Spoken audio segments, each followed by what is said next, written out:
Alabama rolls mid 27-6. There's bad plays behind us. Sing along to help me. Extended version. All right, you want to do it? Let's go. All right, welcome in. Let's talk a little bit about the game here right now as making their way out. Everyone in the country is getting ready for Georgia and Michigan coming up on ESPN, but Alabama has just advanced to the national championship game against the first of the 5 team ever to play here. Let's start there. What do you think of Cincinnati's effort in this game? Well, I mean, I'm not going to question their effort. I thought Cincinnati played with a good effort. They played hard. I thought they did about all they could do. That first possession, they got right down the field. They had to settle for 3, and he felt in. That was a missed opportunity. Alabama scored 7. You feel like they've got to answer with 7 as well. So I'm not going to question their effort. Dunaway. What I will say is what I thought all along about this game is when you get teams like this, they don't match up in the trenches, and Alabama dominated out there. Yeah, absolutely. So our coverage rolling here, brought to you by our great sponsors, Dr. Pepper, Culver's, Champions World Famous Chicken, Wayne's, and of course our friends at Hemphill Services. So the first part of this game brought to you by our friends at Dr. Pepper. Dr. Pepper always ready to deliver a good time, and that's what we were serving tonight up in the press box, a little Dr. Pepper. What was Alabama serving up, Dunaway? Alabama was serving up the run game. Coming into this, Alabama was 10th in the SEC in rushing, 10th in the SEC. And I tweeted this out, and I'm going to be that guy that people are going to go, now you're saying Cincinnati didn't belong. All I'm saying is Alabama was 10th in the SEC in rushing. Alabama didn't have to do a lot but run the football tonight. Imagine Cincinnati playing 8 SEC teams that like to run the football. I think that's where the difference was. Defense of Cincinnati, they couldn't get in the box in South Alabama. College football fans, what started as a season full of rivalries, close calls, many home fans of sweet Dr. Pepper now coming to a close. So raise to Dr. Pepper to celebrate another glorious season of football in Fansville by Dr. Pepper, the one fans deserve. All right, so Brian Robinson was just named the Cotton Bowl Offensive Player of the game. B-Rob came out, they gave it to him a lot. Yeah, boy. And you could tell right away, I mentioned that these games like this, these teams don't match up in the trenches. And you could tell right away Alabama knew that. They came out that first possession. They had 2 small pass plays. One of them turned into a scramble run for Bryce Young. The other was a touchdown pass for Bryce Young to Slade Bolden, our guy. You knew right away Alabama knew this was a big mismatch in the trenches. 10 runs, one pass. A team that only ran the ball 31% of the time. They don't really run the ball that well. Alabama doesn't. And they've not been a great run team all year. They've struggled on offense, and on offensive line they've struggled. And it was the exact opposite tonight. Anytime Alabama wanted to run, it was theirs. Late entry to Chris Owens. Emil Ekiyor didn't play most of the game with another injury. This battered, beaten, and not always consistent offensive line got a little more battered and beaten. And in the third quarter, they didn't have a good quarter. But they bounced back in the fourth quarter and put the game away. Had a pretty good fourth quarter on a big long drive there that won the football game in the end. So Alabama wins it 27-6 over Cincinnati. Good year for Cincinnati. Luke Fickell, he'll lead his program now. He knows what it's like to be a playoff team. He'll lead them into the Big 12, the Power 5, and he'll know he'll need to recruit some men in the trenches to play against the power running games that they will face in Power 5 football when they make it to the playoffs. That's our Dr. Pepper leadoff here.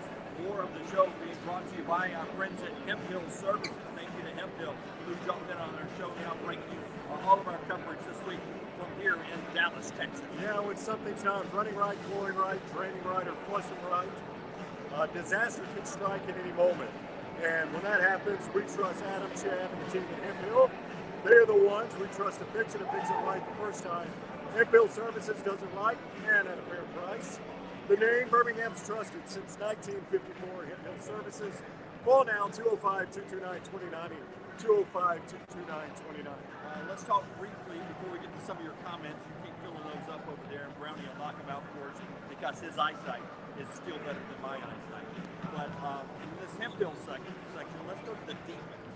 And Pete Golding, who has been totally obliterated over the past couple of years by Alabama fans, has done it again where his defense is playing really good football at the end of the year. Had some crucial stops, second half against Auburn, played a gem of a game against Georgia, and just threw no touchdown game here in the college football playoffs. And that defense isn't home, but boy, they played good again tonight, and Desmond Ritter looked out of place. Well, I think Alabama, Pete Golding, first of all, this is a Pete Golding masterpiece. He had Desmond Ritter's head spinning. When you get third down in an obvious non-run situation, Will Anderson is going to destroy you. And that's exactly what happened there. So they just did not have the forces up front for Alabama. You got to give Pete Golding credit, though. He had this Cincinnati offense. They didn't know which way was up. They did not. Will Anderson is the MVP of the Cotton Bowl, but you could have given it to Branch. I really think my vote would have gone to Bill Mathis. I mean, disruptive, knocked down a couple of balls. And I'll tell you, early on, 3 times in the first half, they knocked down some balls, and you were sitting next to some Cincinnati media people in the press box. What did they say about that? They said it had not happened all year long. That this is something Desmond Ritter had not dealt with all year. And now, all of a sudden, Alabama defenders knocked balls down, and you made a great point. That's when Ritter started sailing past. Yeah, absolutely he did.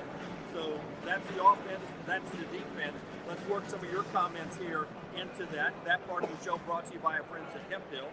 We'll go to some of your comments brought to you by Champion's World Famous Fried Chicken, Highway 119 in Alabaster. Sterling and his group opened up tonight. You were able to watch the game down there. You had the Blues, the Brews, and the Bird all in one place. Highway 119, Champion's Chicken, always perfect to fill up your tailgate, fill up your stomach, and fill up your home when you're watching football at the house. Champion's World Famous Chicken. How about the Eternal Pete Golding, roll tide, Golding for governor? Yeah, Golding for I mean, governor. it's one of his best, you'd have to say it's one of his best games, right? Yeah, it is, because Alabama is young and thin in the secondary, right? Yep. Young and thin, and Armour Davis gave it a go tonight, but really was nowhere close to 100%. That hip still causing the problem. Early in the game, they threw a really hook on the side. He couldn't make the hip swivel to stop and make a play. They saw that was going to be a problem all night. They made a move. Got Kool-Aid McKinstry more playing time. Branch had a big game back there. Battle's awesome. You know the front seven, right? That back side has been playing better, and I think that's why Pete Golding has been able to get this defense moving in a very good direction. Let's see. I was going to look at Bob Sacramento here. Defense played well. Offense could have put it away in the first half. That's the thing. Yeah. As well as Alabama's defense played, Alabama's offense kind of let Cincinnati hang around. 17-3 at halftime. You knew Cincinnati was getting the ball coming out. If they drive down and score, I mean, it's a ball game at that point. And that's because your offense kind of struggled to put it away. Yeah, Alabama dominated the first half, and it was still, what was it, 17-3? 17-3, And yeah. then they drove down, got a field goal. It's 17-6. You're thinking to yourself, man, I'm watching this game. Alabama's dominating, so much better in Cincinnati, but it's still it's an 11-point game. Yeah. And that's a great point by you, Bob Sacramento. That is ain't Bob. Yeah. I said Bob Sacramento. Excuse me. Alabama now winning the semifinals 32-15 and a half. I'm going to trust Bubba Head's math here. 32-15 and a half, even with a 7-point loss to Ohio State. It continues to plague this college football playoff that we don't have good semifinal games. I think we got a good one coming up in about 11, or I think it's kicking at 6:40, so don't rush away about from 20 us. minutes. So still about 20 minutes away. We'll be done, and plenty of time for you to make it over our friends at ESPN and watch that. But I think we'll get a good one there. We've had a couple of good ones. Georgia was involved in the best of them, overtime at the Rose Bowl. I don't buy into we only need 2 teams.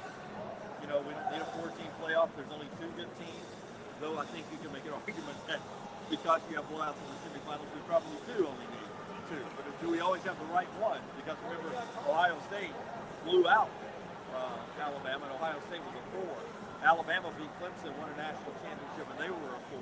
So without the 4, we don't always get the right 2 for the national championship game. So we have to endure these, and we'll have to endure, if we go to 8 or 12, we'll have to endure some more blowouts. But hey, you get that in the NFL, you get some first NFL playoff weekends where you're like, I don't know if I'm really going to watch this. This is Right. an interesting game. Right. Yeah, you're right about that. And they end up being interesting most of the time. That's the problem. They have not really here. John says, give Bama and that staff that much prep time. They beat most teams. He says that over on YouTube. It is hard. You give Nick Saban and his normal staff, whoever that is, 3 weeks to get ready for a team. That's going to be tough to Yeah, beat. well, let's be honest, John. It's Nick Saban and whichever 10 people rotate in every year, right? That's right. I mean, yeah, Bill O'Brien is new. Yep. I mean, there's so many of them are new. Pete Golding's back. Yep. But just a few years ago, it was basically 10 new people.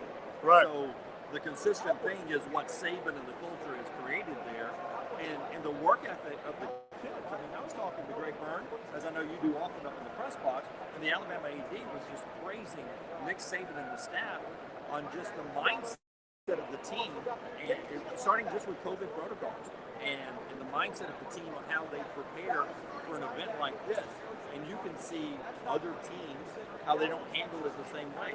They put a graphic up during the game, I know all of you saw it, where it had all of Alabama's wins and titles in the playoffs, and Georgia's the only one that's got another win that's playing this year. There is an experience difference, and that keeps stacking in Alabama's favor. It certainly does. Riley wants to know if we're back to firing Bill O'Brien. No.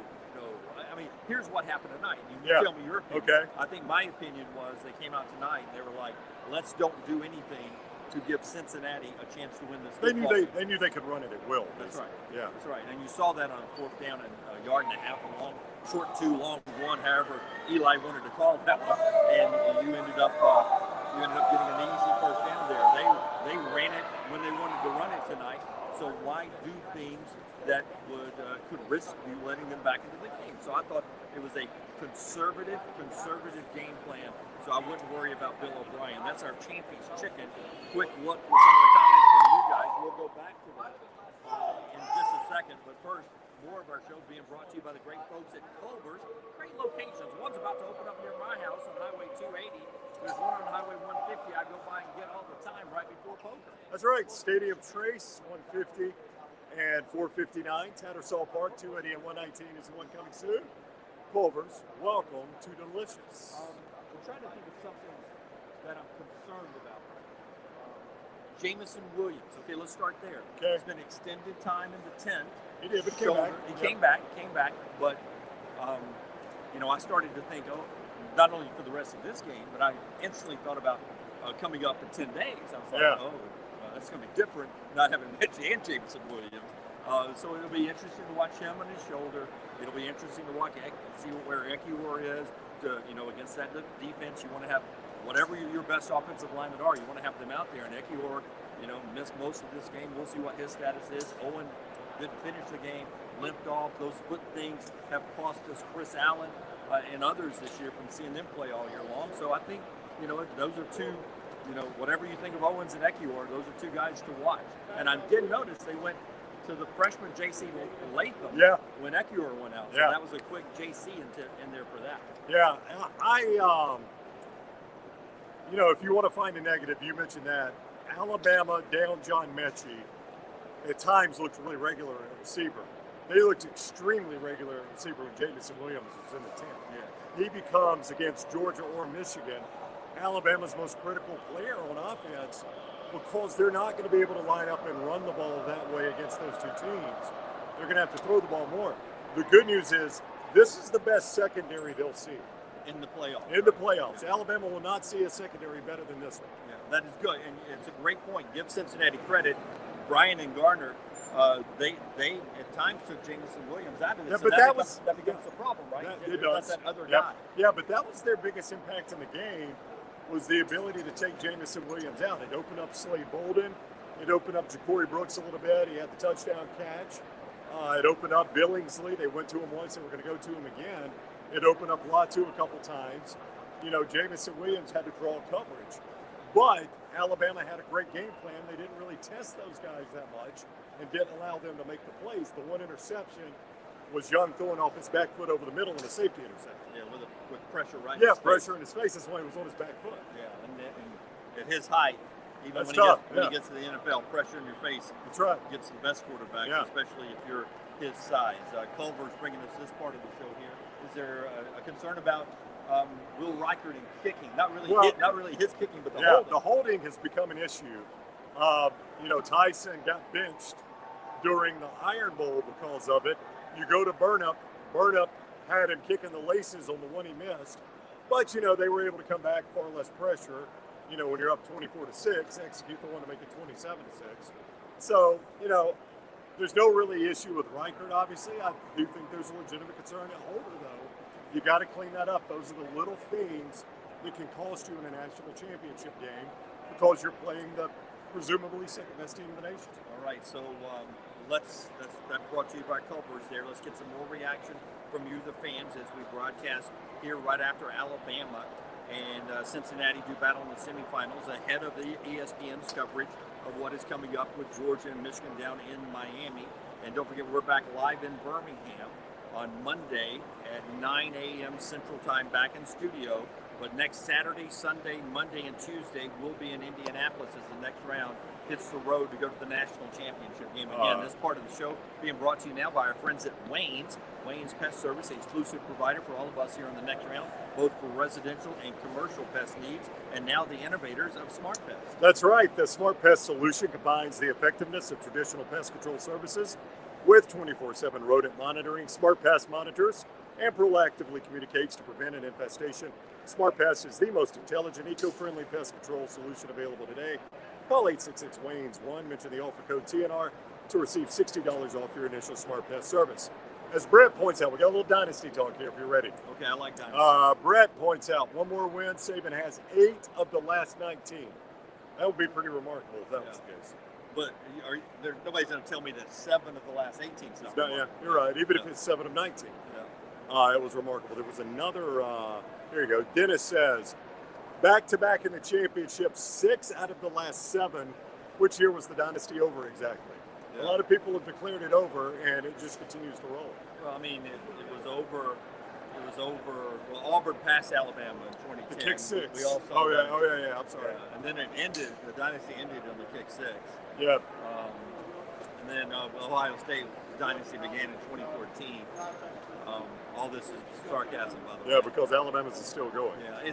Listen, what they're doing, we'll never see again. But again, I lived through Bear Bryant's 1970s that I didn't think we would ever see again. So, I'm not going to live long enough to see this again, but some of you might. Yeah, Brooks is liking Ja'Cory Brooks. Brooks Stevens liking Ja'Cory Brooks more and more. Boy, he's playing well for Alabama. That may have been the play of the game. The touchdown down here, away from us right here, down to that corner. That corner right there. Yep, that's in the stands. That corner right down there. Beautiful pass, Bryce Young. So I'm wide open. Young made a great pass along the sidelines and hit that touchdown pass there. And, I mean, it's 17-3 right there. And at that point, Cincinnati knows it's an uphill battle the rest of the way. Absolutely. And right before that, like you said, he made a better throw. He dropped it right over a great linebacker in front of a defender right there. Yeah, it was perfect. Any more comments there before we start to talk about what's still to come? Dennis, when Power 5 teams play non-Power 5, the difference shows at the line. See, I agree with that. 100%. And this game was great evidence of that. I thought that going into the game. Sure, they may be great at corner. Sure, Desmond Ridder might be great. He didn't look it tonight. He didn't, but Desmond Ridder would be top half of the SEC quarterbacks, right? Yeah, I mean, this is the biggest test he'd have this year. This secondary of Cincinnati would be one of the best secondaries in the SEC. Yeah. The edge rusher, he would be one of the better edge rushers in the SEC. And Neal completely took him out. Yeah, but if you play an SEC quality team 8 times, then are you 7-1 in conference play, or are you 6-2? I think this Cincinnati team would have been very good in the SEC. Would they have been playoff good? I don't know. Would they have been New Year's Six bowl good like Ole Miss? I don't know. But that's a dang good team. But it's the offensive and defensive line where it's not the same. All right, you were talking about moving forward. Here's David on Facebook. You got to find a solution at right tackle. Literally killing Alabama. Killing Bryce Young. Yeah. The guy is black and blue in the hot tub and cold tub. You thought you had it fixed against Georgia, but the same issues just keep creeping back up. Yeah, but here comes Georgia again, most likely.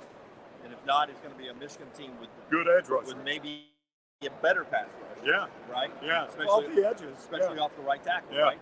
So that is a concern when you start talking about an offensive line that may lose 2 more guys. Whatever you want to think of Chris Owens, he was the best they have. They keep putting him out there, and you know that third quarter looked a lot like Auburn. It really did. Yeah. And luckily they got out of it for the fourth quarter. So it's a tremendous concern, which is why if Georgia wins this game tonight, I find it hard to believe Alabama will beat them next weekend, the national champion. You find it hard to believe Alabama would beat Georgia? Again, yeah. Yeah. Especially with the way this offensive line has played at times. Now you've lost Mechie. There's a lot of weaknesses here for this team moving to the national championship. A lot of weaknesses moving to a national I mean, championship. but It just sounds weird. It is, but we have seen this team at the best. I mean, the 2020 team is one of the best teams of all time, if not the best. We've seen so many great Alabama teams, and the fact that this team is 60 minutes away from winning a national championship, and everybody will give a lot of compliments to the coaches, and that is true. But you got to give some compliments to the players, because they are not as good as last year's team. They're not as good as some of the other national champions, but they may win a ring. Yeah. Which well, I mean, volumes to their heart and determination and overcoming their own skill sets. Yeah, this is one of the more remarkable jobs by Nick Saban to get this team into the national championship game. The fact that they're about to play for a national championship is pretty remarkable when you look at the construct of this team. Though it's got enough guys, enough Will Andersons, enough Jamison Williams, enough Bryce Youngs, enough Brian Robinsons, enough Evan Mills to cover up a lot of holes that some of the other guys leave behind. Yeah. Wayne's bringing you this part of the show here, and I tell you, when you start talking about going to Indianapolis, Big Ten, they won us the national championship up in the north.